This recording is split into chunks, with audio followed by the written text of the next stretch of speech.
प्रिय भाई और बहनों, आज का शुभ संदेश के लिए आप सभी को हम स्वागत करते हैं। मैं तेरे प्रेम से है प्रभु कितने ही बार दूर गया, कितने ही बार दूर गया, पर जब मैं तेरे पास आया तूने मुझे क्षमा कर दिया। विश्वास योग्य मेरे प्रभु, मैं तेरी स्तुति करूंगा, मैं तेरी स्तुति। आज का संदेश ब्रदर सत्यराज अंगलेश्वर से बांटा जाएगा। प्रार्थना के साथ सुनिए। प्रभु के नाम की स्तुति हो। शुभ संदेश के सभी श्रोताओं को जय मसीह की। प्रियो, आज के सुबह के मनन के लिए हम एक भाग पढ़ेंगे। इब्रानियों की पत्री अध्याय 1 पद 1 से 4। Hebrew chapter 1 verse 1 to 4। पूर्व युग में परमेश्वर ने बाप दादाओं से थोड़ा थोड़ा करके और भांति भांति से भविष्यद्वक्ताओं के द्वारा बातें कर इन अंतिम दिनों में हमसे पुत्र के द्वारा बातें की, जिसे उसने सारी वस्तुओं का वारिस ठहराया और उसी के द्वारा उसने सारी सृष्टि की रचना की है। वह उसकी महिमा का प्रकाश और उसके तत्व की छाप है और सब वस्तुओं को अपनी सामर्थ्य के वचन से संभालता है। वह पापों को धोकर ऊंचे स्थानों पर महामहिमन के दाहिने जा बैठा और स्वर्गदूतों से उतना ही उत्तम ठहरा जितना उसने उनसे बड़े पद का वारिस होकर उत्तम नाम पाया। पढ़े हुए वचनों से प्रभु हमको आशीष करे। इब्रानियों की पत्री उन यहूदी मसीहों को लिखी गई जिन्होंने बढ़ते हुए विरोध के कारण अपने मसीह विश्वास को त्याग दिया। लेखक उन्हें अपने विश्वास में बने रहने के लिए उत्साहित करता है। इस पत्रिका के अंदर हम देखते हैं कि हमारा प्रभु यीशु मसीह और सबसे और श्रेष्ठ है। शुरुआत के कुछ अध्यायों में हम उस श्रेष्ठता के बारे में देख सकते हैं। जैसे इस प्रकार लिखा है, प्रभु यीशु मसीह सारे भविष्यद्वक्ताओं से श्रेष्ठ है, सारे स्वर्गदूतों से भी श्रेष्ठ है, मूसा और यहोशू से भी श्रेष्ठ है, जितना भी नहीं, और पुराने नियम के जितने याजक और महायाजक से भी और प्रभु यीशु मसीह श्रेष्ठ है। उसी बात को और मन में रखते हुए हम अध्याय 1 और कलम 1 से 4 तक कुछ बातों का विचार हम करेंगे। जब मैं इसको पढ़ रहा था तो मैंने प्रभु यीशु मसीह के संबंध में और 4 बातें और आपको आज बताने के लिए चाहता हूँ। परमेश्वर ने प्रभु यीशु मसीह के संबंध में 4 बातें और कहे हैं। पहली बात है, कलम 2 में इस प्रकार लिखा है, इन अंतिम दिनों में हमसे पुत्र के द्वारा बातें की। प्रभु यीशु मसीह और वास्तव में और परमेश्वर का और पुत्र है, तो पुत्र होने पर उसने और क्या किया है, ये बातें और इसके अंदर हम देखते हैं। सबसे पहले हम इस बात को देखेंगे कि प्रभु यीशु मसीह और परमेश्वर का संपूर्ण प्रकाशन है, और वो परमेश्वर था और मनुष्य बनकर इस जगत में आए और मनुष्य के सामने और उसने अपने आप को और प्रकट किया। तो पुत्र होने पर और उसने क्या किया, ये बातों को हम सोचेंगे। तो हम इस प्रकार देखते हैं, इब्रानियों की पत्री अध्याय 5वीं अध्याय की कलम 8 में इस प्रकार देखते हैं, पुत्र होने पर भी उसने दुख उठा उठा कर आज्ञा माननी सीखी। यहाँ पे इस और बातें प्रभु यीशु मसीह के संबंध में समझा रहे कि वो पुत्र होने पर उसने और दुख उठाया।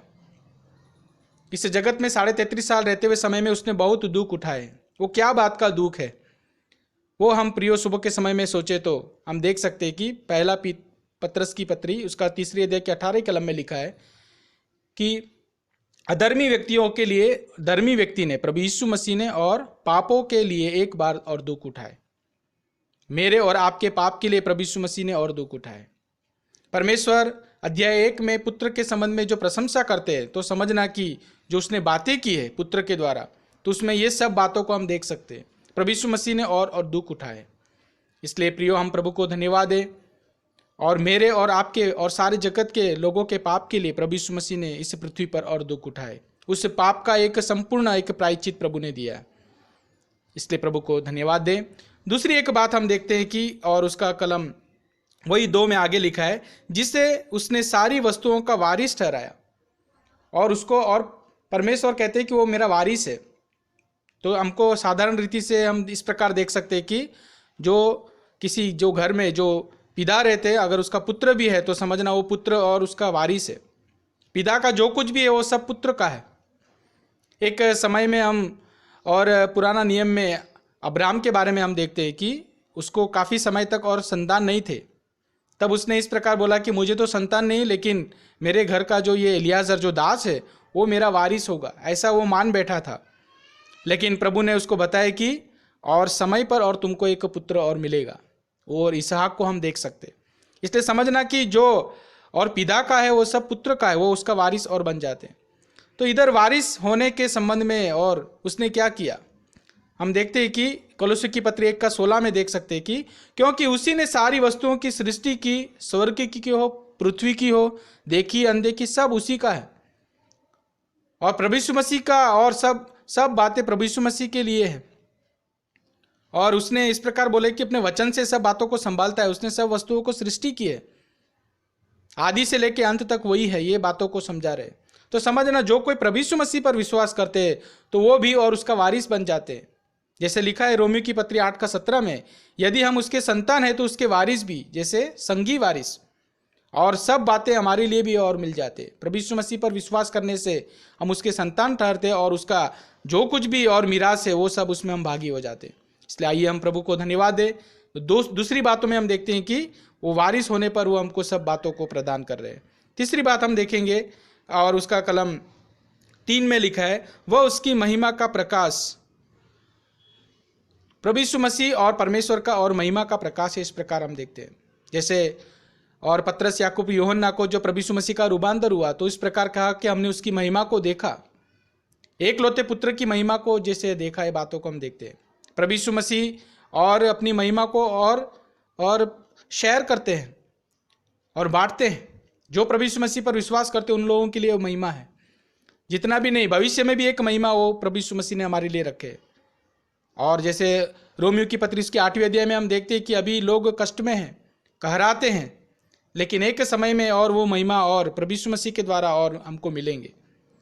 इसके लिए हम प्रभु को धन्यवाद दें। जैसे और प्रभु यीशु मसीह के चेहरे से जो महिमा निकली, वही चेहरे का महिमा से हम आज प्रभु यीशु मसीह के संतान ठहरे। वो सुसमाचार की बातों को हम देख सकते हैं। 2 कोरिन्थी 4:6 में हम देखते हैं।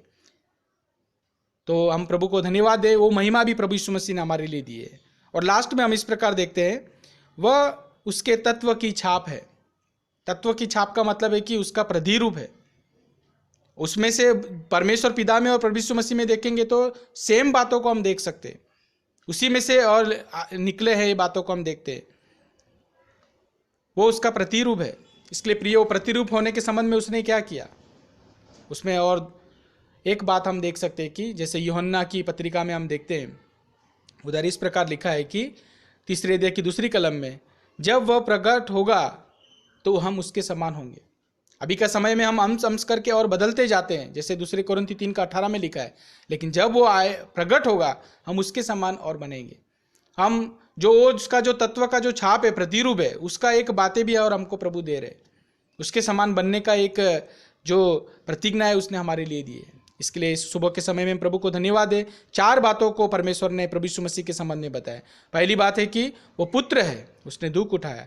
दूसरी बात है कि वो वारिस है, वो हमारे लिए सब बातों को देने के लिए तैयार है। तीसरी बात है कि वो महिमा और प्रकाश है, वो प्रभु हमको हमारे लिए और महिमा दे रहे, वर्तमान समय में और भविष्य में भी हमारे लिए देने वाले। और लास्ट में देखा कि उसकी तत्व की छाप है, हम उसके समान होंगे, ये बातों को भी उसने प्रकट किया। आइए इसी वचनों से हम प्रभु को धन्यवाद दें। प्रभु की नाम की महिमा हो।